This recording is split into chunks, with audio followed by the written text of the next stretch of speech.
The night air was cold against my face as I stood on the porch of my sister's house, the rain soaking through my coat. Patricia had called me 3 times that evening, her voice tight with urgency, saying she needed to see me right away. I should have known better. I should have hung up after she told me I wasn't ready for an 8th birthday party on my own. Just leave Leo with us, she had said, the kindness in her voice so practiced I could taste the lie before it formed. You need a break. We can handle things for a few hours. A few hours. That was all it took for everything to come apart. The front door swung open before I could knock. Patricia stood there, her face flushed, a glass of wine in her hand. Behind her, I could see the living room full of people. My mother, Mark, my Aunt Barbara, who I hadn't spoken to in 4 years, and Mary Beth, my neighbor, who had no business being at a family dinner party. You made it, Patricia said, ushering me inside with a hand on my back. It was the same gesture she'd used when we were children, when she had done something wrong and needed me to be her shield. Come in, come in. You're soaked. I was too stunned to move. Her house had been transformed. White flowers in vases the size of my son. Silver platters heaped with food that cost more than my weekly groceries. Crystal glasses that I knew were from our grandmother's estate, the same set Patricia had claimed she never wanted. What is this? My voice came out flat, foreign to my own ears. It's a celebration. Patricia smiled wide, but her eyes stayed cold. Didn't I tell you? You said you needed my help with a party. You said I needed you. Which was true. She laughed at that, a brittle sound that cut through the quiet murmur of conversation. Come in. Everyone's been waiting for you. I walked through the foyer like a woman in a dream, my wet shoes squeaking on the marble floor. My mother was sitting on the sofa in a new dress, her silver hair done up at the salon, the same place she'd been going for 30 years. But she wouldn't look at me. She stared at the floor until I was 3 feet away, and then she lifted her head with the careful composure of someone who had rehearsed this moment. Jessica, she said, I think you should sit down. Why is Mary Beth here? My mother flinched at that. From across the room, my neighbor rose from her seat. Mary Beth had always been kind to me, offering to watch Leo when I had late shifts, bringing casseroles in the weeks after Danny died. But now her face was drawn with something I didn't want to name. The plant, she said quietly. They're not going to make the announcement until next week, but you need to know. I knew what she was going to say before the words left her mouth. I could feel it in my chest, a tightness that seemed to constrict around my lungs. In the months since Danny's accident, I had become too familiar with bad news. I could smell it in the air now, like the metallic tang before a thunderstorm. I heard, Patricia said from behind me, her voice too loud, too bright. Meredith from HR texted me. Everyone who's been at the plant for more than 2 years is being laid off. Everyone in your department. Every single person. Everyone, I repeated. Everyone except you. Patricia stepped in front of me, close enough that I could see the flecks of mascara on her lashes. That's what I wanted to tell you. That's why I called you here tonight. I felt the room tilt. I don't understand. Of course you don't. She set down her wine glass on a side table. You're still so innocent, aren't you, Jessica? Still believing that hard work gets you anywhere. Still trusting people who don't deserve it. She doesn't understand what she's involved in, Mark cut in, stepping forward from the corner where he'd been hovering. You need to explain it to her, Patricia. You need to. I'm getting there. Patricia waved him off with a sharp gesture.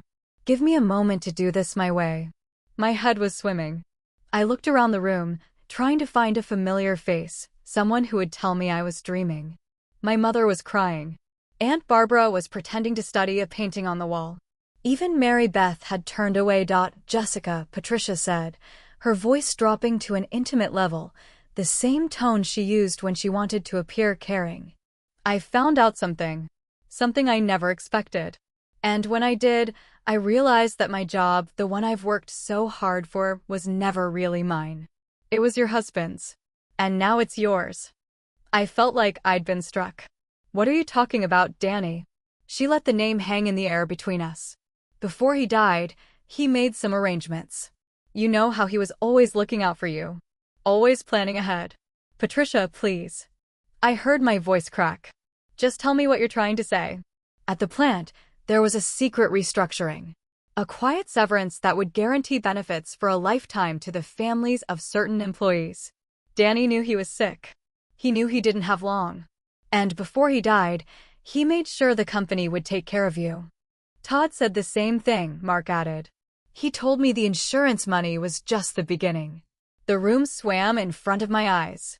I had to reach out and steady myself against the wall, my palm flat against the cold plaster. No one called me, I said, and the words came out as a whisper. Of course not.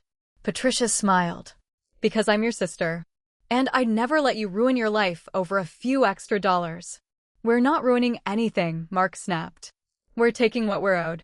What Danny promised. I stared at my sister, seeing her for the first time. She was wearing a new Cartier bracelet on her wrist. She had told me she was saving for a down payment on a condo. That her work at the bank was so stressful, she barely slept. To Patricia. I swallowed hard. What have you done? Nothing that wasn't owed to us, she said smoothly. When Danny was alive, he told me he'd make sure I was taken care of. He promised me Jessica. He said if anything ever happened to him, I'd be part of that arrangement. You know, he was like a brother to me. He never told me that. Well, perhaps there are things he didn't tell you. Patricia's face hardened. Did you know he borrowed money from Mark, $3,000? Did you know he asked my husband for help after the accident at work, the first one, the one that almost killed him 2 years ago? I felt cold creeping up from the soles of my feet.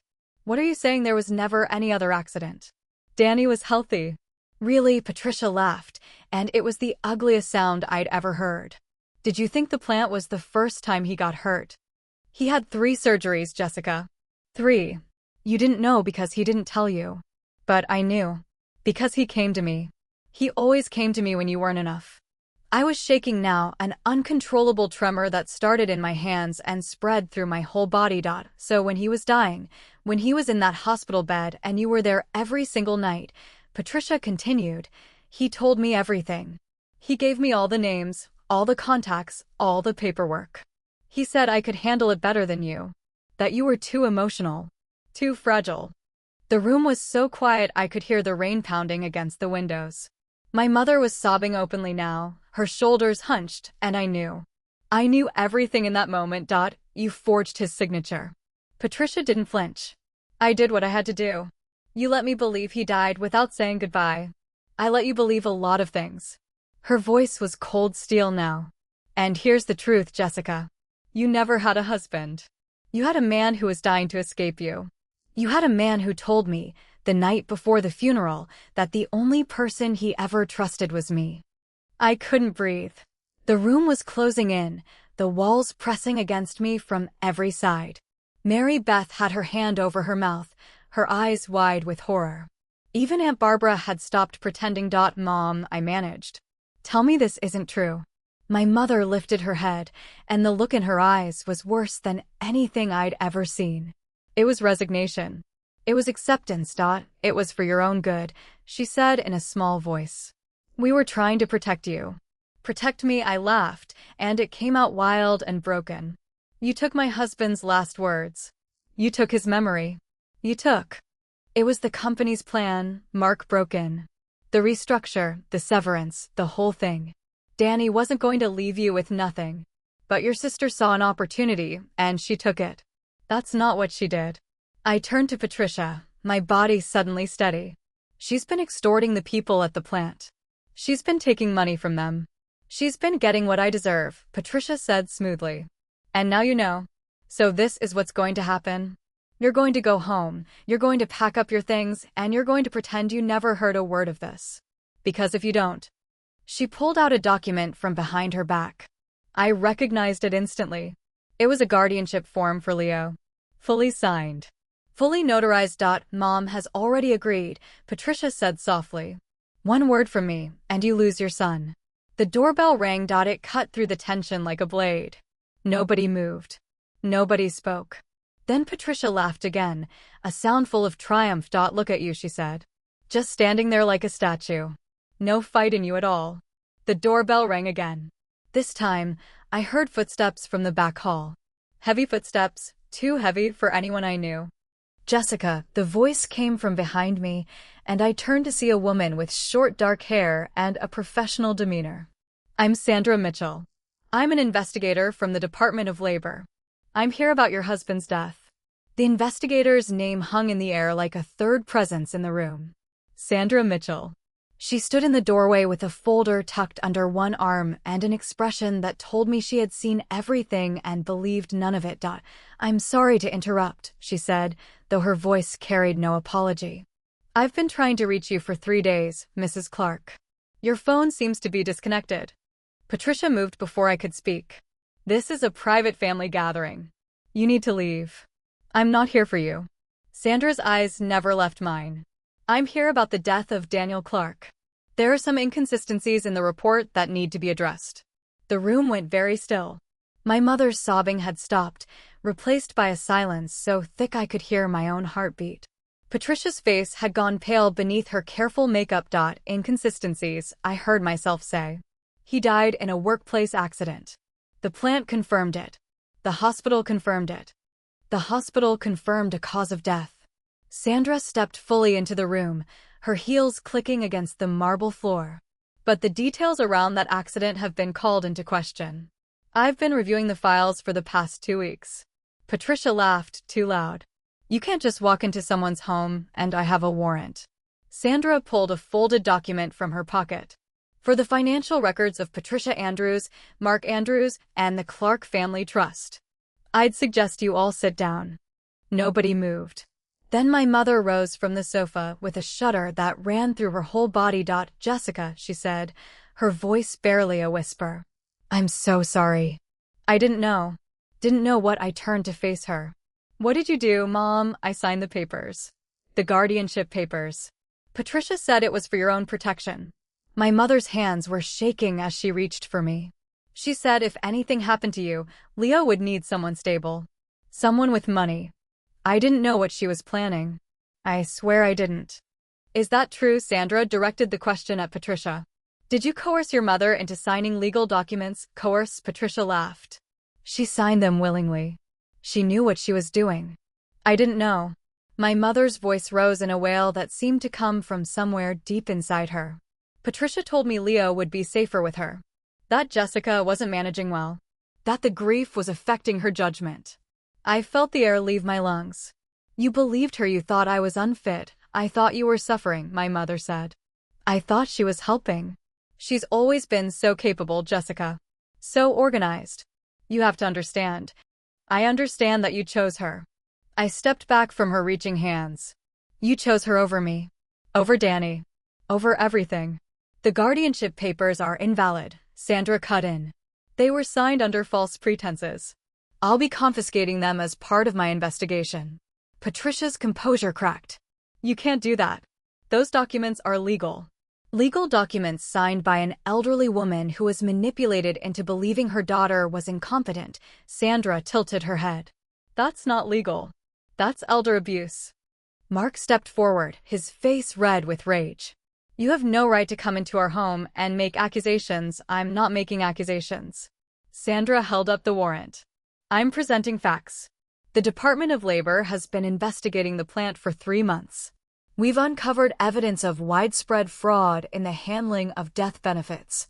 Someone on the inside has been diverting funds meant for the families of deceased workers. My hand went in my mouth. Danny's benefits, your husband's benefits, were rerouted to an account in your sister's name. Sandra turned to me, her eyes softening slightly. I'm sorry you're finding out this way. I wanted to speak with you privately, but it seems your sister wanted to control the narrative. Control the narrative, Mark sputtered. That's absurd.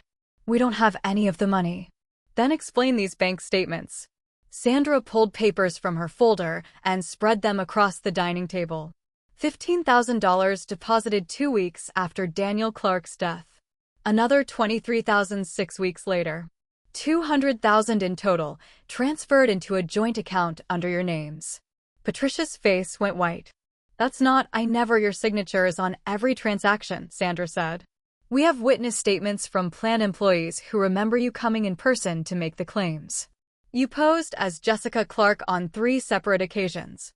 Impossible. Patricia grabbed the papers, scanning them frantically. I had authorization. Danny gave me authorization before he died. Danny gave you authorization to make decisions about his estate, Sandra said. He did not give you permission to impersonate his wife and steal his life insurance. Steal, Patricia threw the papers down. I was trying to help. Jessica couldn't handle the money. She was grieving, she was a mess. I couldn't. I stepped forward, my voice steadier than I felt. I couldn't manage. I couldn't survive. I've been supporting myself and my son on a receptionist's salary while you were stealing my husband's legacy. It wasn't stealing. Patricia's voice cracked. He owed me. He owed me for everything. For the years I helped him. For the secrets I kept. What secrets? She stopped. Her eyes darted to Mark, to my mother, to Sandra. The room was waiting. Secrets about the plant, she said finally. Secrets about what really happened to Danny. He told me things. Things he never told you. Sandra stepped closer. What kind of secrets? Patricia's face contorted. I could see her calculating, weighing options, trying to find a way out. She had always been so clever. So good at maneuvering. But now she was trapped in a room full of witnesses and official documents. At the plant, Patricia said slowly, there was an accident. 2 years before Danny died. A lot of people knew about it, but nobody reported it. The company paid off the injured workers. Danny was one of them. Paid off, I repeated. He told me he slipped in the parking lot. He said it was nothing. It wasn't nothing. Patricia's voice dropped. It was a chemical leak. The plant was violating environmental regulations, and Danny was exposed to toxins. He was sick for months before anyone realized what was happening. The room spun. I reached for the back of a chair to steady myself. The company knew, Patricia continued. They knew the leak had caused long-term damage.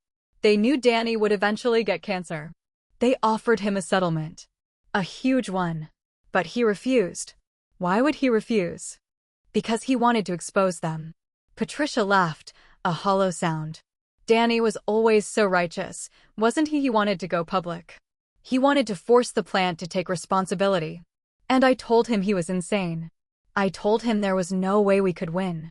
So I made a deal. I felt something cold settle into my bones. What kind of deal? I negotiated with the plant on your behalf. Patricia's eyes met mine, and for a moment, I saw something almost like regret in them.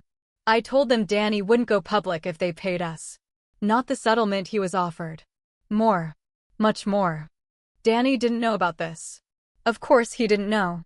Patricia's voice rose. He would have ruined everything. He was going to destroy the company, destroy our family's future. He wanted justice, I said quietly. He wanted the truth to come out. The truth doesn't pay bills. Patricia's composure cracked entirely. The truth doesn't put food on the table.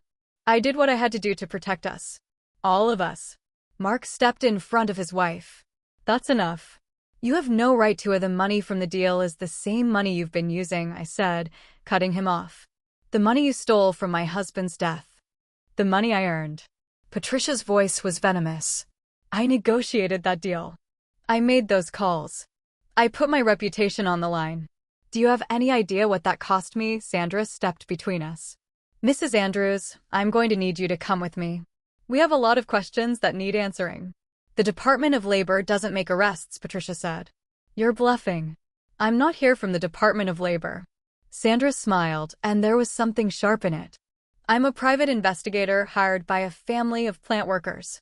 A family whose father died in the same chemical leak as your brother-in-law. A family who never got any compensation. Patricia's face went gray. The plant isn't the only one responsible for that leak, Sandra said. Someone on the inside had a financial stake in keeping it quiet. Someone who was in a position to make deals with the company. Someone who had access to confidential documents. You're talking about Danny, Mark said. He was the whistleblower. No, Sandra said. Danny was the obstacle. He was going to expose everything. He was the one person who could have destroyed the whole operation. That's why he had to be silenced. The words hit me like a physical blow. Silenced? You mean your husband didn't die in an accident, Mrs. Clark? Sandra's voice was gentle now. He was murdered. And the person who orchestrated it knew exactly what she was doing. Patricia screamed. She lunged toward the door, but Sandra caught her arm and twisted it behind her back. Mark tried to intervene, but Aunt Barbara moved faster than I'd ever seen her move, blocking his path with a strength I didn't know she possessed. I knew it, Barbara said, her voice shaking. I knew you were behind it. All those late-night meetings. All those phone calls. I knew. You didn't know anything, Patricia spat. You're just a bitter old woman who enough. Sandra's voice cut through the chaos. Mrs. Andrews, you're being detained for questioning. Anything you say can and will be used in a court of law. I watched my sister being led out of her own home, her designer dress and perfect hair still intact, but everything else stripped away. She glanced back at me once, a look of pure hatred that I would remember for the rest of my life. She's lying, Patricia called out as she reached the door. She's making all of this up. You can't believe anything she says. But I didn't need to believe Sandra. I had seen the truth in my mother's face. I had heard it in the silence of my family. I had felt it in every moment of the past 18 months. Danny had been killed. And the person who did it was standing in front of me, crying now, as Sandra led her outside into the rain. Jessica. My mother stumbled toward me, her hands outstretched. I'm so sorry. I didn't know. I swear I didn't know. I looked at her for a long moment. Then I stepped away. I need to go, I said. I need to see my son. Jessica, please don't. I held up a hand. Don't follow me. Don't call me. I need time. The rain was still falling as I walked out the door. Sandra was putting Patricia into the back of an unmarked car, Mark screaming accusations from the porch. The whole neighborhood had come out to watch, their faces peering from behind curtains and doors. I didn't look back. I got into my car and drove home, my hands shaking on the wheel. When I walked through the door of our small apartment, Leo was asleep on the sofa, his backpack still on. Mary Beth had been staying with him, and she rose from the kitchen chair as I entered. Are you okay? She asked softly. What happened? I sat down on the floor beside my son, my hand on his hair. His face was peaceful in sleep, the same face that had been so quiet at the restaurant, so carefully watching. So like his father. They killed him, I said. They killed Danny, and I didn't know. I didn't see any of it. Mary Beth knelt beside me. Who's they? My sister. I laughed, and it came out broken. My own sister. Leo stirred and opened his eyes. He looked at me, and for a moment, I saw something in his gaze that I hadn't seen before. Something hard. Something knowing. Mom, he said quietly. The lady with the red hair was at the hospital. The day before Daddy died. My blood went cold. What? She came to see him after you left. She was there for a long time. Leo's eyes were steady. I saw her. She was holding his hand and crying. I thought about what Sandra had said. Someone had been with Danny in his final days. Someone had known what was coming. Did she say anything? I asked. Did you hear anything? Leo was quiet for a moment. Then he whispered. She told him she was sorry. She said she had to do it. She said there was no other way. I pulled my son close and held him. Outside, the rain continued to fall. And for the first time in 18 months, I knew I would see the morning. I knew I would fight. I knew I would win. Because now I knew who my enemy was. And I would never let her take anything from me again. The sun came up the next morning like nothing had happened. I sat at my kitchen table with a cup of coffee that had gone cold an hour ago, staring at the same spot on the wall. Leo was still asleep in his room, and I could hear his soft breathing through the thin walls. Every sound in the apartment felt amplified. The hum of the refrigerator. The drip of the faucet. The weight of everything Patricia had done. My phone buzzed on the table. Then again. Then again. I picked it up and saw 23 messages from my mother. She had been calling since 3 in the morning, leaving voicemails that I couldn't bring myself to listen to. I knew what they would say. They would be full of tears and apologies and excuses. She would tell me she didn't know. She would tell me she was scared. She would tell me she had only been trying to do the right thing. I deleted them all without listening. There was one message from an unknown number. I opened it.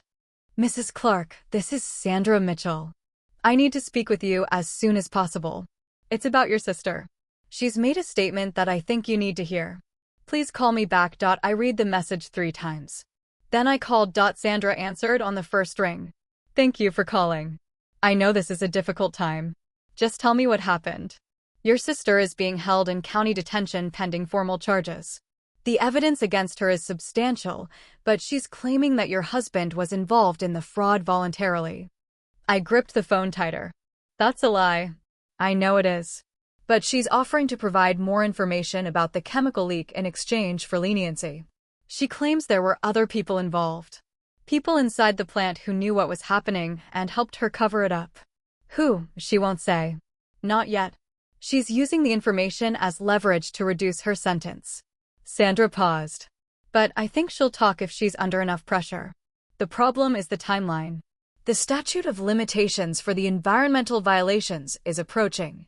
We have less than a month to gather enough evidence to bring charges. A month less than that, actually. Sandra's voice was grim. 26 days. If we don't have airtight proof by then, the plant's legal team will tear everything apart. Your sister will walk away with nothing but a slap on the wrist. I stared at the wall and tried to process what she was saying. Patricia was going to get away with it. She was going to get away with everything. The money. The lies. The betrayal. And Danny's death would go unpunished. I need to see her, I said. Mrs. Clark, I need to see her. She'll talk to me.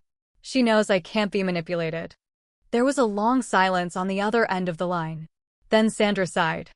I can arrange a meeting. But you need to understand something. She's going to lie. She's going to try to make you feel sorry for her. She'll say whatever she needs to say to get out of this. I know. Are you prepared for that? I thought about Danny. I thought about his face when he was sleeping, that peaceful expression I had loved for so many years. I thought about the night he died, the way I had held his hand while the machines kept beeping. How I had whispered to him that he could go, that I would be okay, that I would take care of Leo. I had believed him when he told me it was an accident. I had trusted everyone. Now I knew better. I'm prepared, I said. The detention center was a gray building on the edge of town, surrounded by high fences and barbed wire. I had driven past it 100 times without ever thinking about what went on inside. Now I was sitting in a small visiting room, waiting for my sister to be brought in through a heavy steel door. She looked smaller than I remembered. The perfect hair was gone, replaced by a limp ponytail. The designer clothes had been exchanged for an orange jumpsuit that hung loose on her frame. Her makeup had worn off, revealing the dark circles under her eyes. For the first time in my life, I saw Patricia as she really was. Tired. Desperate. Afraid. Jessica. She sat down across from me, her hands cuffed to a chain attached to the table. Thank you for coming. I didn't come for you. I know. She looked down at her hands. I know you hate me. And you should. I did terrible things. Things I can't take back. Then why did you do it? She laughed, but there was no humor in it. Because I was scared. Because I thought I was smarter than everyone else. Because I told myself I was protecting my family. You protected no one. I protected Mark. I protected the bank. I protected the plant. She leaned forward, her voice dropping. Do you have any idea what would have happened if Danny had gone public? The plant would have shut down. 2,000 people would have lost their jobs. The entire town would have collapsed. That's not your decision to make. No. Patricia shook her head. But I made it anyway. And I would make it again. Because someone had to. I sat back in my chair. Is that what you tell yourself at night, that you had no choice? I had choices. Her eyes met mine. I chose wrong. I know that. But I didn't kill Danny. I want you to believe that. Then who did? She was silent for a long moment. I could see the calculation behind her eyes, the same calculation she had always used. She was trying to figure out how much to give me, how to use the information as a bargaining chip. Tell me what you know, I said. Tell me everything. And maybe I'll talk to the prosecutor about leniency. Patricia's eyes flickered. You can't promise that. I can try. But you have to give me something real. Not another lie. Not another story. Something I can use. She looked at the camera in the corner of the room. Then she looked at the guard standing by the door. Then she leaned forward, so close I could smell the cheap soap on her skin. There was a man, she said, her voice barely above a whisper. He worked at the plant. He was the one who told me about the leak. He was the one who helped me get the money. Who? I don't know his real name. He used a fake one at the plant. But I know what he looked like. Tall. Dark hair. A scar on his left cheek. Patricia's face twisted. He said he was doing it for the good of the town. That if Danny talked, everything would fall apart. He said there were others involved. Powerful people. People who would make sure we all disappeared if we didn't keep quiet. I felt a cold shiver run down my spine. You were threatened. Everyone was threatened. Patricia's voice trembled. That's why I did what I did. Because I was afraid. Because I knew what would happen if I said no. The guard shifted his weight. Our time was almost up. One more thing, Patricia said quickly. There's a file. In my office. A locked drawer. I kept records of everything. The meetings. The payments. The threats. Why? Because I knew I might need them someday. Because I knew you might come looking for answers. She looked at me with something like sorrow in her eyes. I always knew you'd find out, Jessica. I just didn't think it would be like this. The guard stepped forward. Time's up. Patricia stood, the chains rattling against the table. She walked toward the door without looking back. Then she stopped. I'm sorry, she said. I know it doesn't mean anything. But I'm sorry. The steel door clanged shut behind her. I sat in the empty visiting room for a long time after she left. My mind was spinning. A man with a scar on his cheek. A file in Patricia's office. Powerful people who would do anything to keep the truth buried. I thought about Danny. I thought about how he had always looked over his shoulder in the last few months before he died. How he had started checking the locks on the doors and windows. How he had asked me to take Leo to his mother's house more often. He had known. He had known someone was after him. And he had tried to protect us. I left the detention center and drove to Patricia's house. The driveway was empty. Mark had been released from questioning, but he wasn't there. The front door was unlocked, the house dark and silent. I went straight to the office. Patricia's desk was cluttered with papers, but I found the locked drawer easily enough. A small key was taped to the underside of the desk. I opened the drawer and pulled out a thick manila folder. Inside were bank statements, photographs, written agreements, names, dates, amounts. Everything Patricia had said she kept. And at the bottom of the folder was a photograph. A man in a suit, standing in front of the plant. Tall. Dark hair. A scar on his left cheek. I stared at the face. It was familiar. So familiar that my hands started to shake. I knew him. I knew him because he had come to our house 2 weeks before Danny died. He had arrived in a black car and sat in the living room while Danny talked to him in private. I had been in the kitchen making coffee when they left. The man had smiled at me and said everything was fine. Everything was fine. But it wasn't. It was never fine. And now I knew the face of the man who had threatened my husband. Who had taken everything from me. I tucked the photograph into my pocket and locked the drawer behind me. As I walked out of the house, I felt something shift inside me. The fear was still there. The anger was still there. But there was something else now. Determination. They had taken my husband. They had tried to take my son. They had stolen my money, my peace, my family. And now they were going to pay. Every single one of them. I drove home through the gray afternoon light. Leo was waiting for me on the steps of our apartment building. He ran to me as soon as I parked the car. Mom, he said, his face flushed. There was a man here. He came to the door and asked about you. My heart stopped. What man? A tall man. With a scar on his face. Leo looked up at me with frightened eyes. He said he knew Dad. He said he wanted to talk to you. I pulled Leo into my arms and looked down the street. The black car was there. Waiting. And I knew this was only the beginning. The black car sat across the street like a warning. I watched it from my kitchen window, my hand resting on Leo's shoulder, feeling the small tremors running through his body. He had been brave when the man came to the door. He had told me that with the kind of steadiness that made my heart ache.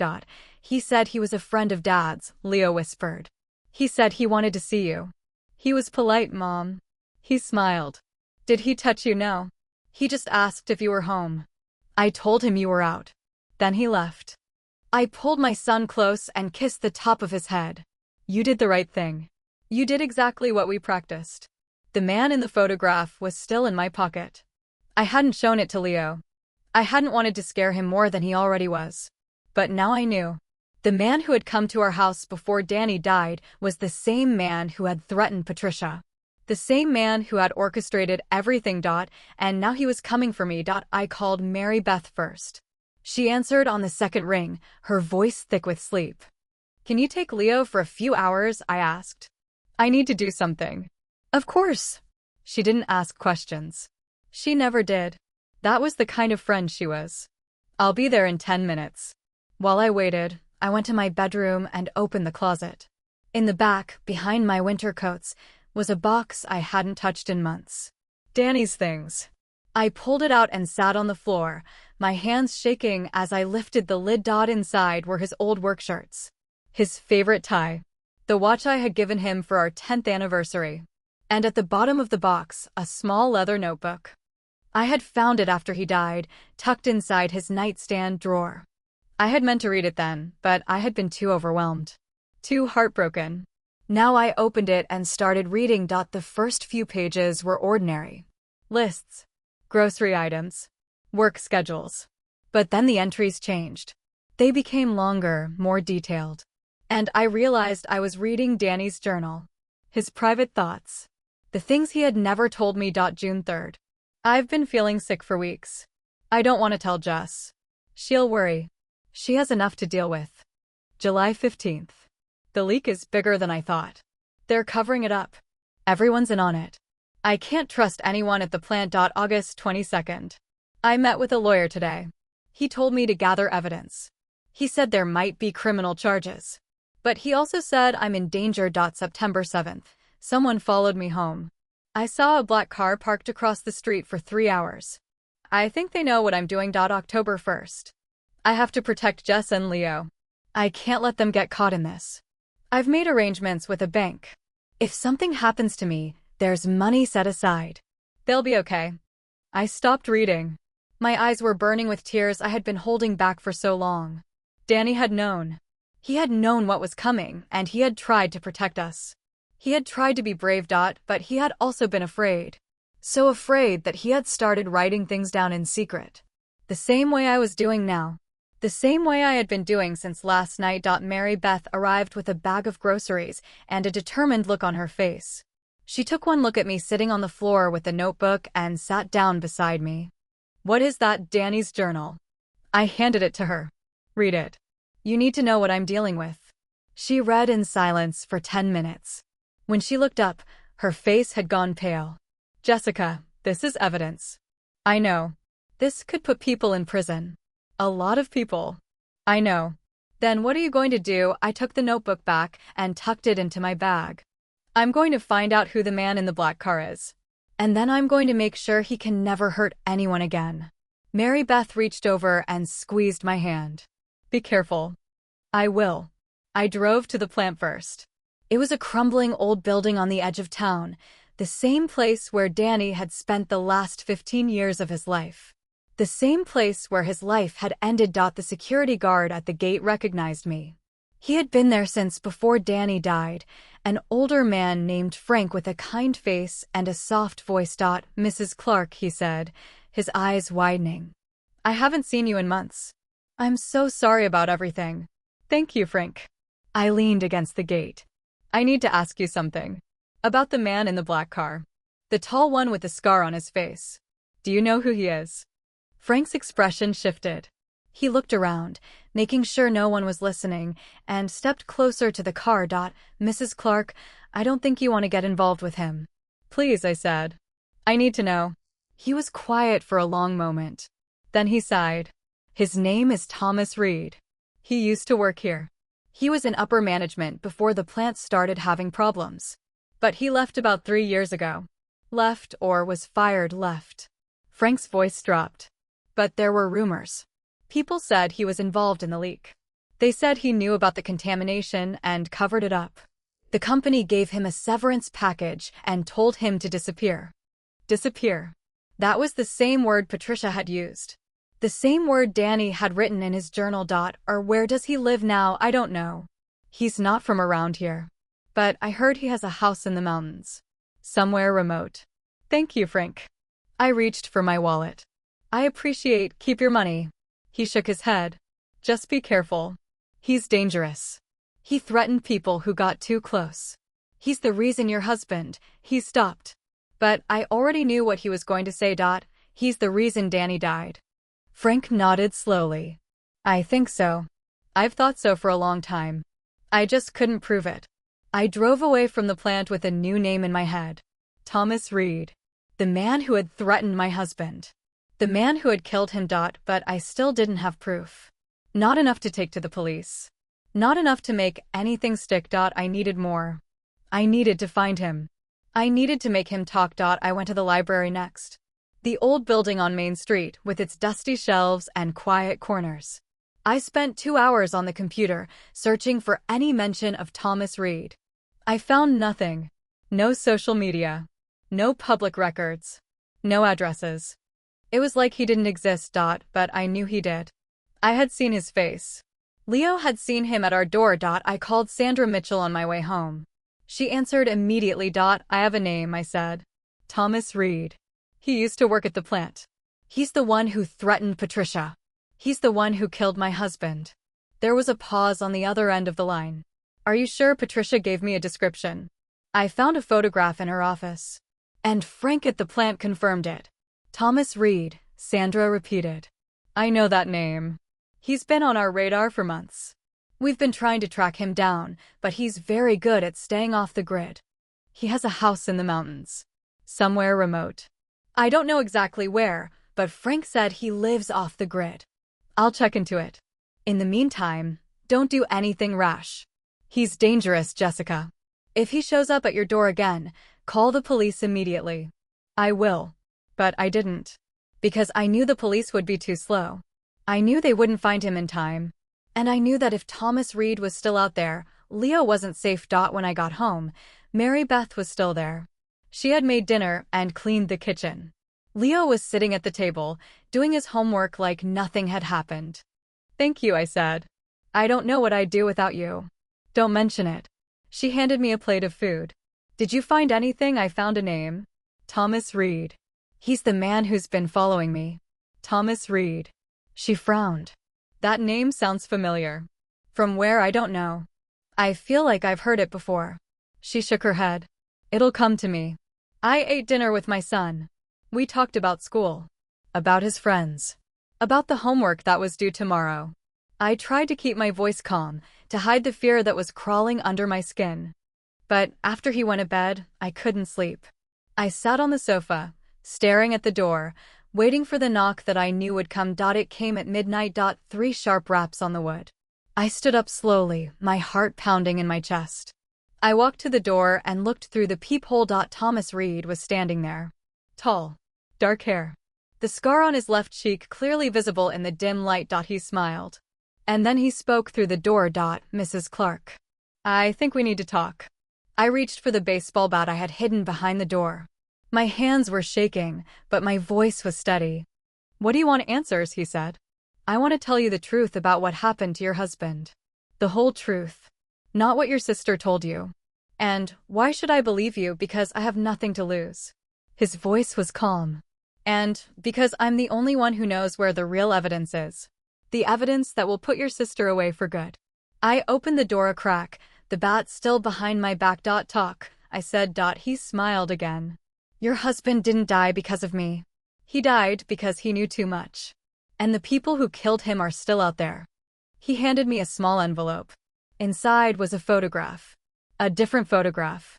This one showed Danny in a hospital bed, with a man standing over him. A man I recognized. It was Mark. My brother-in-law. He was there, Thomas said quietly. He was there the night your husband died. And he was the one who made sure he never woke up. I felt the world tilt beneath my feet. You're lying, I said. I'm not. Thomas stepped closer. I've been waiting to tell you this for a long time.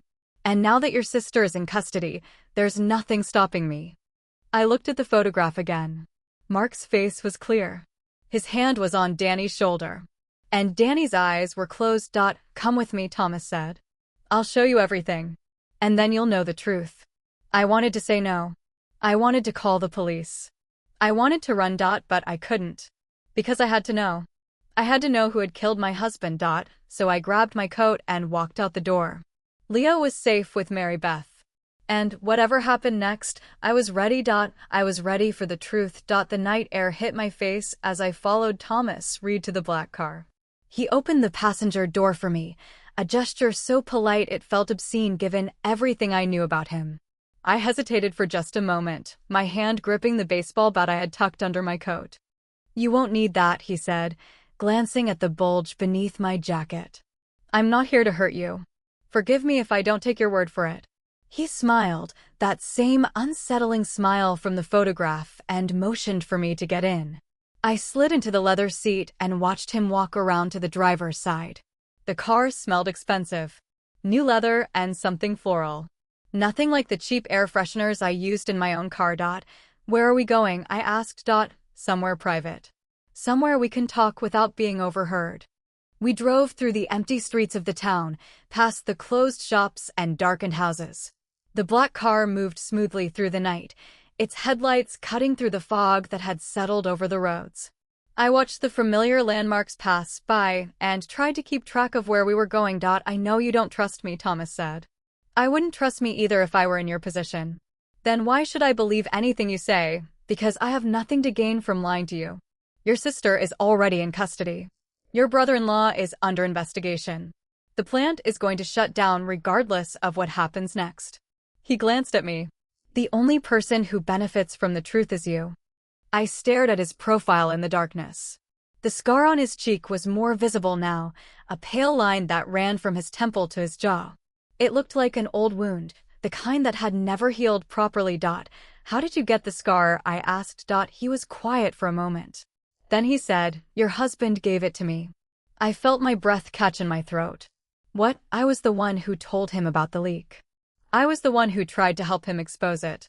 Thomas's hands tightened on the steering wheel. He didn't trust me at first. He thought I was part of the cover-up. We got into a fight. He pushed me into a metal cabinet and the glass shattered.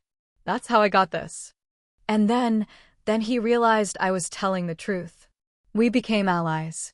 We worked together for months, gathering evidence, making plans. He was the most determined man I've ever known. Until he died. Thomas nodded slowly. Until he died. And I've been running ever since, trying to stay ahead of the people who want to silence me. He pulled the car off the main road and onto a gravel lane that wound through the woods. After a few minutes, we emerged into a clearing with a small cabin. It was modest, but well-maintained, with a light glowing in the window. "This is where I've been staying," he said. "It belongs to a friend. Someone I can trust." He led me inside. The cabin was sparse, but clean. A kitchen with a wood-burning stove. A small living room with a sofa and a coffee table covered in papers. A single bedroom visible through an open door. "Sit down," he said, gesturing to the sofa. "I'll make some coffee." "I don't want coffee. I want answers." "You'll get them." He sat down across from me, his hands resting on his knees. "But I need you to understand something first. The people who killed your husband are powerful. They have connections. They've been getting away with murder for years. And they will stop at nothing to keep their secrets buried." "Then why are you telling me this?" He leaned forward. "Because I'm tired of running. Because I made a promise to Danny before he died that I would make things right. And because you deserve to know the truth about the man you loved." I felt the tears start to burn behind my eyes. "Tell me. Your husband didn't die from the chemical exposure. He didn't die from the cancer that was killing him slowly. He died because he was poisoned. In that hospital bed. The night before he was supposed to go public with the evidence." "Mark," I whispered. "Yes." Thomas reached for a folder on the coffee table. "I have proof. Photographs. Hospital records. Witness statements. Everything I need to put him away for the rest of his life." He handed me the folder. I opened it with shaking hands and started to read. The documents were detailed, painstakingly gathered. Names. Dates. Medical reports that showed traces of a lethal substance in Danny's system. The signature of a doctor who had been paid to look the other way. "Why would Mark do this?" I asked. "He's my brother-in-law. He knew Danny for years." "Money. Greed. Fear." Thomas's voice was cold. "Your sister was in debt. She had gambling problems that no one knew about. Mark had been embezzling from his company to cover her losses. When Danny discovered what was happening at the plant, he threatened to expose everything, including their financial crimes. So they killed him to keep him quiet. Exactly. Patricia orchestrated it. Mark executed it. And they used the plant's cover-up to make it look like an accident. Thomas leaned back. But I have one more piece of evidence. Something that connects all of it together. He pulled out a small recording device and pressed play. Danny's voice filled the room. It was weak, barely above a whisper, but unmistakably his. Thomas, if you're hearing this, I'm already gone. I know what's coming. Patricia came to see me tonight. She told me Mark was going to visit tomorrow. She said he wanted to talk about the money. I know it's a trap. The recording was silent for a moment. Then Danny's voice continued. I've been sick for months. I've been scared for years. But I'm not afraid anymore. I've left everything in the safe deposit box at the bank. All the evidence. All the names. Tell Jessica I love her. Tell Leo I'm proud of him. And tell them I know the truth. The recording clicked off. I sat in the silence, the tears streaming down my face. Danny had known. He had known he was going to die. And he had recorded a message to make sure I would find the truth. How did you get this? I asked. He gave it to me. The night before he died. He called me from the hospital and said he needed me to have it. He told me to wait. To wait until the right moment to use it. Thomas's eyes were filled with something I hadn't expected. Grief. Real grief. I've been waiting for a long time. I stared at the recording device in my hand. My husband's voice was still echoing in my head. His last words to me. His last message to the world. Does Mark know you have this? No. But he knows I'm still out here. That's why he's been trying to find me. That's why he had your sister's attorney put pressure on her to keep quiet. Thomas's expression darkened. He knows that if this comes out, he's finished. And my mother, I asked. Did she know? Thomas hesitated. I don't think so. I think she was being manipulated, just like you were. But I can't be sure. Your sister is very good at using people. I thought about my mother. The tears at the restaurant. The apologies in the voicemails. The way she had looked at me when I walked out the door. She had been used. Betrayed. Just like me. But she had also chosen Patricia. She had believed the worst of me. And that was something I couldn't forgive. What do you want me to do? I asked. I want you to take the evidence to the police. I want you to tell them everything. I'll come with you. I'll testify. I'll do whatever it takes to make sure Mark and Patricia never hurt anyone again. What about you? I looked at him. You were involved in the cover-up too. You worked at the plant. You knew about the leak. I knew about it. And I did nothing to stop it. Thomas looked down at his hands. I'm not innocent. I made choices that I regret every single day. But I didn't kill your husband. And I've been trying to make it right ever since. I believed him. I didn't know why, but I did. There was something in his eyes that reminded me of Danny. That same stubborn determination. That same refusal to give up. Okay, I said. We'll go to the police together. Thomas nodded. Tomorrow morning. First thing. Tonight, I said. I can't wait any longer. He looked at me, and I saw a flicker of respect in his eyes. All right. Tonight. We gathered the evidence and left the cabin.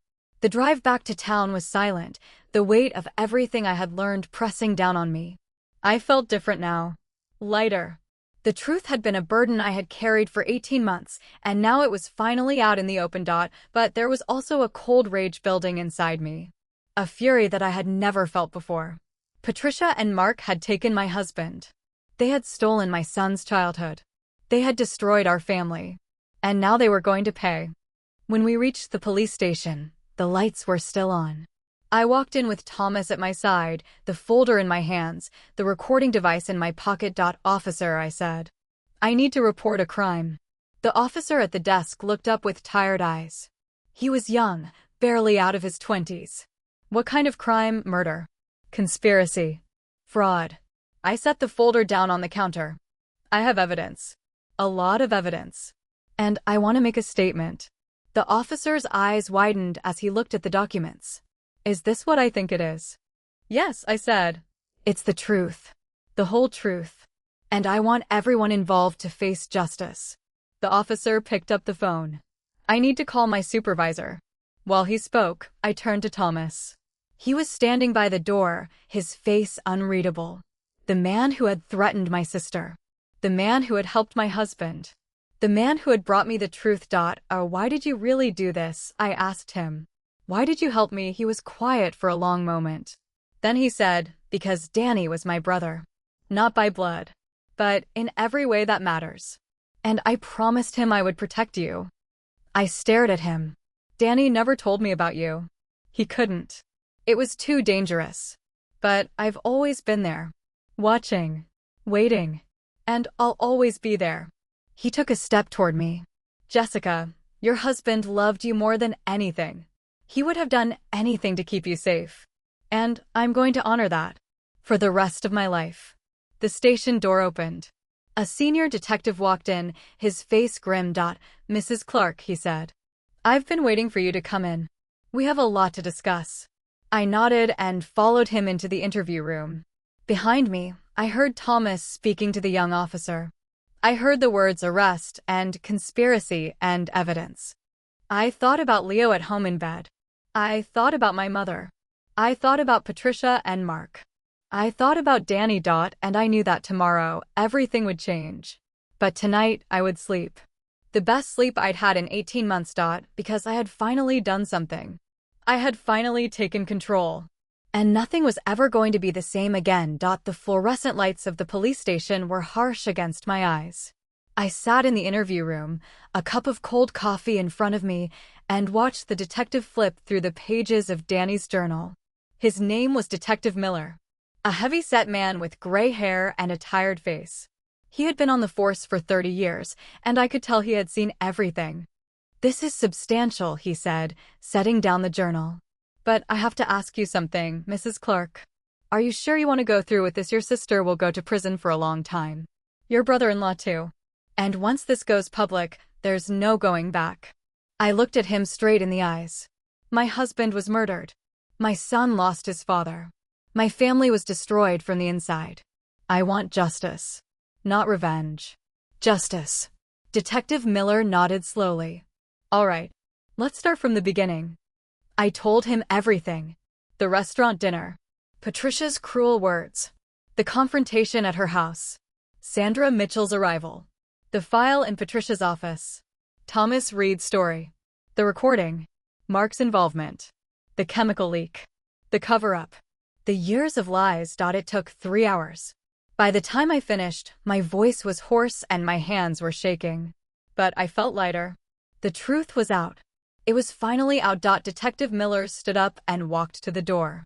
He called for a uniformed officer and gave him instructions. Then he turned back to me. We're bringing your brother-in-law in for questioning. We'll also be contacting the hospital for those medical records. If everything checks out, your sister and brother-in-law will be charged with first-degree murder within the next 48 hours. What about Thomas Reed? I asked. He helped my husband. He's been in hiding for months. He's a material witness. We'll need him to testify. But as long as he cooperates, I don't see any charges being filed against him. He did what he could to help. That counts for something. I felt a wave of relief wash over me. I had done it. I had finally done it. I need to go home, I said. My son is waiting for me. Of course. I'll have an officer drive you. No, I said quickly. I'll drive myself. I need a moment alone. Detective Miller studied me for a moment. Then he nodded. Take care of yourself, Mrs. Clark. You've been through a lot. But you did the right thing. The hardest thing. I walked out of the police station into the cold morning air. The sun was just starting to rise, painting the sky in shades of pink and orange. I stood on the steps and breathed in deeply. The world looked different now. Brighter. Cleaner. Like the fog had finally lifted. I drove home slowly, my mind racing. I thought about Patricia, the sister I had grown up with. The one who had always been so confident, so clever. The one who had always made me feel small. I thought about Mark, the man who had stood in our house at Danny's funeral and offered empty condolences. The man who had taken my husband's life with his own hands. And I thought about Thomas, the brother Danny had never told me about. The man who had risked everything to keep his promise. When I walked through the front door, Mary Beth was still there. She was sitting on the sofa with a cup of tea, Leo asleep on her shoulder. The television was on mute, some morning show playing silently. "How did it go?" she whispered. "Good," I said. "I think it went good. I'm proud of you." She smiled, and there were tears in her eyes. "I'm so proud of you." I took Leo from her arms and carried him to his room. He stirred slightly, mumbling something about breakfast, but he didn't wake. I laid him down and covered him with his blanket. Then I sat on the edge of his bed and watched him sleep. My phone buzzed in my pocket. I pulled it out and saw a message from an unknown number. "I know what you did. You think this is over. It's not. I have more evidence. Evidence that will change everything you think you know. Meet me at the park by the river. 10 a.m. Come alone." The message was signed with a single letter. M. Mark. I felt my heart start to pound. He was supposed to be in custody. They were supposed to be bringing him in. How had he sent this message? What was he planning? I looked at Leo. At Mary Beth. At the safe, quiet apartment that had become our sanctuary. And then I looked back at the message. I couldn't ignore it. I had to know what he was talking about. What other evidence could there be? I grabbed my coat and walked out the door without telling anyone. I drove to the park by the river, the same park where Danny and I used to take Leo when he was a baby. The memories flooded back. The laughter. The happiness. Everything that had been stolen from me. Mark was waiting on a bench near the water. He looked different. Pale. Unshaven. His clothes were rumpled. He looked like a man who had lost everything. I walked up to him and stood a few feet away. "You're supposed to be in custody," I said. "Not yet." He laughed, and it was a hollow sound. "They haven't come for me yet. I still have a few hours." "What do you want?" "I want to make a deal." He stood up and faced me. "I know you think I'm the bad guy. And maybe I am. But there's something you don't know.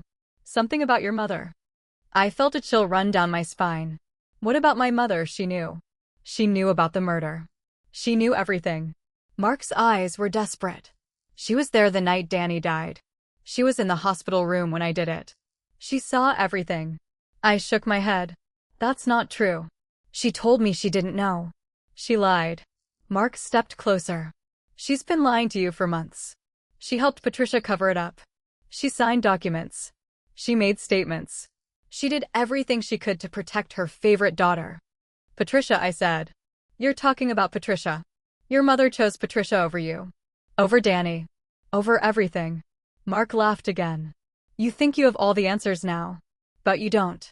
You're still being played." I stared at him, my mind reeling. My mother. The woman who had raised me. The woman who had cried at the restaurant. The woman who had apologized so many times. Had it all been a lie? If she knew, I said slowly, then why did she cry at Patricia's house? Why did she pretend to be sorry? Because she's scared. Because she's been scared this whole time. Mark pulled out his phone. "I have proof. Video footage from the hospital that night. Your mother was there. She was the one who let me into the room." He showed me the screen. The video was grainy, but the faces were clear. My mother. Walking down the hospital corridor. Opening the door to Danny's room. Stepping aside as Mark followed her in. I felt the ground shift beneath my feet. Everything I had believed. Everything I had trusted. It had all been a carefully constructed lie. "She was protecting me," I said, the words tasting bitter. "She said she was protecting me." "No," Mark said. "She was protecting Patricia. She always has been." I looked at the video again. The timestamp. The date.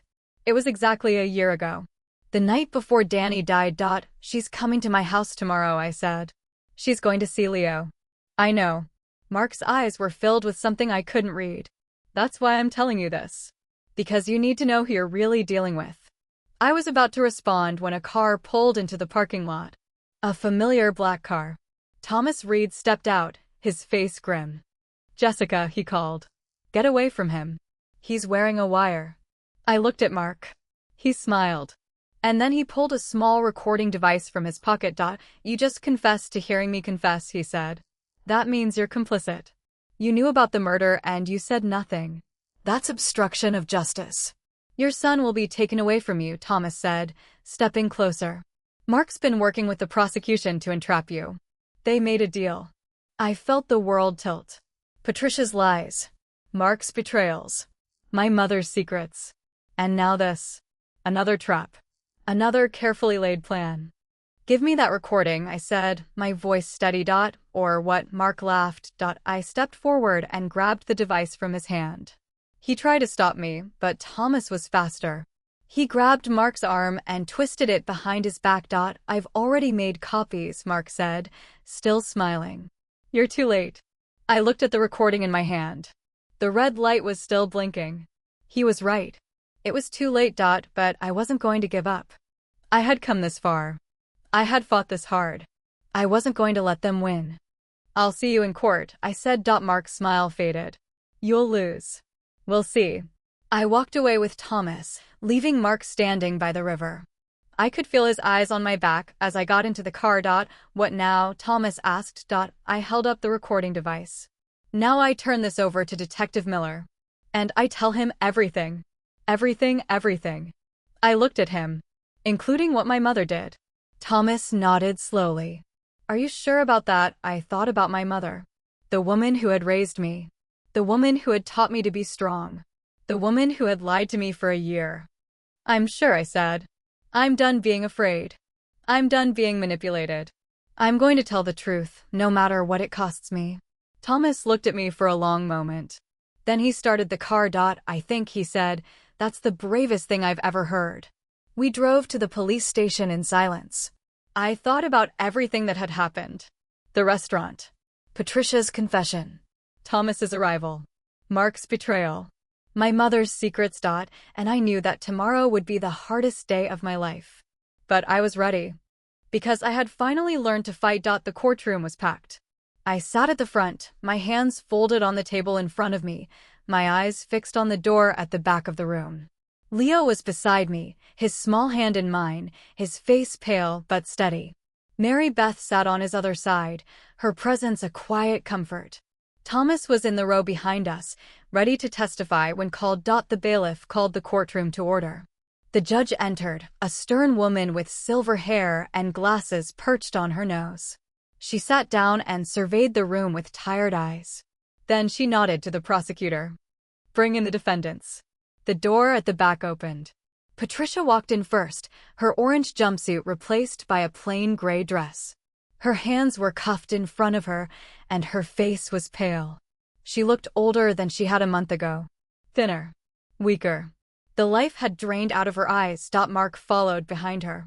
He walked with his head down, his shoulders slumped. The confident man I had known was gone. In his place was someone broken, someone who had finally realized that his money and his power meant nothing. My mother came in last. She was in a wheelchair, her silver hair disheveled, her eyes red from crying. She looked at me as she was wheeled to the defense table. Her lips moved, forming words I couldn't hear. I looked away. The prosecutor stood up. She was a sharp woman named Linda Hart, with a voice that commanded attention. She laid out the case in clear, methodical detail.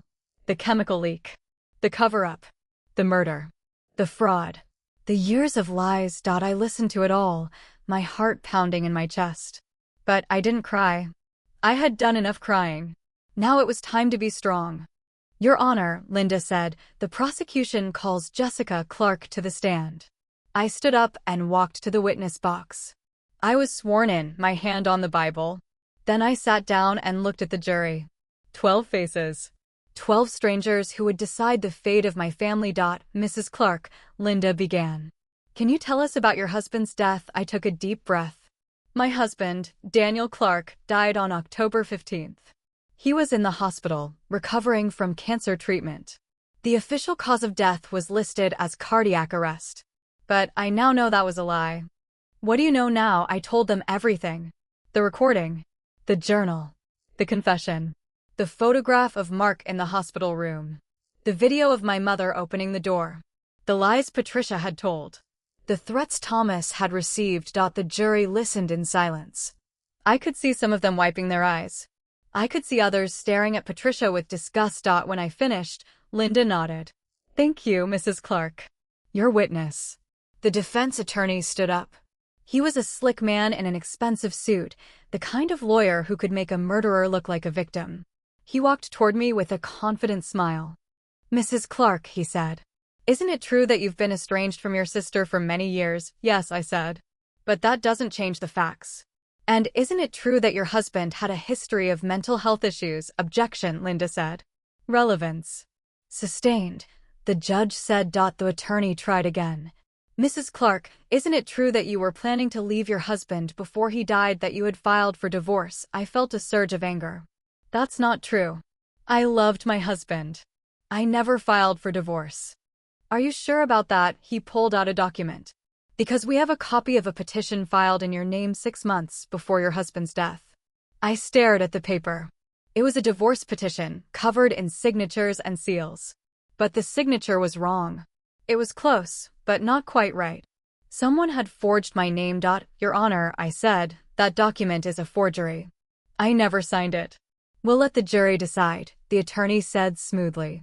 "But isn't it convenient, Mrs. Clark, that your husband died before the divorce could be finalized? Isn't it convenient that you inherited everything?" The courtroom buzzed with murmurs. I felt Leo squeeze my hand from the gallery. I looked at him and gave him a small smile. Then I turned back to the attorney. "You want to know what's convenient?" I said. "What's convenient is that my sister had access to my bank accounts. My sister had copies of my signature. My sister had every reason to forge my name on a document that would make me look guilty." The attorney opened his mouth to respond, but I wasn't finished. "Patricia's been forging documents for years. She forged my husband's signature on insurance claims. She forged my mother's signature on guardianship papers. She forged my name on that divorce petition. And I can prove it." Linda stood up. "Your Honor, the prosecution has additional evidence to present. We have a handwriting expert who can confirm that the signature on that petition is not Mrs. Clark's." The judge nodded. "Proceed." The handwriting expert took the stand and testified for 20 minutes. By the time he was done, the defense attorney's confident smile had faded. The jury was looking at Patricia with new eyes. "Your witness," Linda said. The defense attorney declined to cross-examine. He knew he had lost. Thomas was called to the stand next. He told the jury about his friendship with Danny, about the leak, about the evidence they had gathered. He told them about the recording, about the threat of exposure, about the conspiracy to kill my husband. Then it was Patricia's turn. She took the stand with trembling hands. Her eyes were red, her makeup smeared. She looked like a woman who had finally realized that there was no way out. "Mrs. Andrews," Linda said, "did you kill your brother-in-law?" Patricia was silent for a long moment. Then she whispered, "Yes." The courtroom erupted. The judge slammed her gavel down, calling for order. But I could barely hear anything over the rush of blood in my ears. She had confessed. She had finally confessed. "Why?" Linda asked. "Why did you do it?" "Because I was scared," Patricia said, her voice breaking. "Danny was going to expose the plant. He was going to ruin everything. I would have lost my job, my house, everything I'd worked for." "So you killed him to protect yourself?" "Yes." Patricia looked at me across the courtroom. "I'm sorry, Jessica." "I'm so sorry." I didn't say anything. I just stared at her, this woman I had called my sister. This woman who had destroyed my life. Mark was called to the stand next. He tried to shift the blame to Patricia, claiming she had threatened him if he didn't help. But the evidence was too strong. The jury wasn't buying it. After 3 hours of testimony, the defense rested. The prosecutor gave her closing argument, her voice sharp with conviction. The defense attorney gave his words hollow and unconvincing. Then the jury left to deliberate. The wait was agonizing. I sat in the gallery, Leo asleep on my lap, Thomas and Mary Beth beside me. My mother was at the defense table, still in her wheelchair, still crying. She had refused to testify, claiming the Fifth Amendment. But it didn't matter. The evidence was overwhelming. 2 hours later, the jury returned. We, the jury, the foreman read, find the defendant, Patricia Andrews, guilty of first-degree murder. We find the defendant, Mark Andrews, guilty of first-degree murder. We find the defendant, Margaret Clark, guilty of conspiracy and obstruction of justice. The courtroom erupted again. Patricia screamed. Mark slumped forward, his head in his hands. My mother started wailing, her cries echoing off the walls. The judge pounded her gavel. Order. Order. The sentences will be announced in 30 days. The defendants are remanded to custody. The bailiff led Patricia and Mark away. My mother was wheeled out of the room, still crying, still calling my name. I didn't look at her. I walked out of the courtroom with Leo in my arms. The sun was shining outside, warm and bright. Thomas and Mary Beth followed me down the steps. It's over, Thomas said. It's finally over. I looked at the sky. The clouds were white and fluffy, drifting slowly across the blue. I thought about Danny. I thought about his smile, his laugh, his love. I thought about everything we had lost and everything I had gained. No, I said. It's not over. Not really. The healing is just beginning. Leo tugged on my sleeve. Mom, are we going home? Yes, baby. We're going home. I walked away from the courthouse with my son by my side. Thomas and Mary Beth walked with us, their presence a comfort. We drove home in silence, the weight of the past months slowly lifting from my shoulders. When we got home, I made dinner. Something simple, like Danny used to make. Spaghetti with sauce from a jar and a salad from a bag. Leo helped me set the table, his small hands steady as he placed the forks. Thomas stayed for dinner. So did Mary Beth. We talked about normal things. The weather. Leo's school. The garden I was planning to start in the spring. It felt strange to talk about the future. Strange, but good. After dinner, Thomas pulled me aside. I've been thinking, he said. I'm not going to run anymore. I'm going to stay. I'm going to help you raise Leo. Like I promised Danny. I looked at him, this stranger who had become so important to me. You don't have to do that. I know. He smiled, the first real smile I had seen on his face. I want to. We stood there in the kitchen, the lights soft and warm, the sound of Leo's laughter drifting in from the living room. Outside, the sun was setting, painting the sky in shades of gold and pink. For the first time in 2 years, I felt at peace. I thought about the road ahead. It wouldn't be easy. There would be more challenges, more pain, more grief. But I had survived. I had fought. And I had won. I walked into the living room and sat down next to my son. He was building a tower with blocks, his face focused. I watched him for a moment, seeing Danny in his eyes, in his hands, in the way he concentrated. Leo looked up at me. Are you okay, Mom? I pulled him close and kissed his forehead. I'm okay. I'm more than okay. We sat there in the quiet of the evening, watching the sun sink below the horizon. The tower Leo had built was growing taller, block by block. Strong. Steady. Unshakable.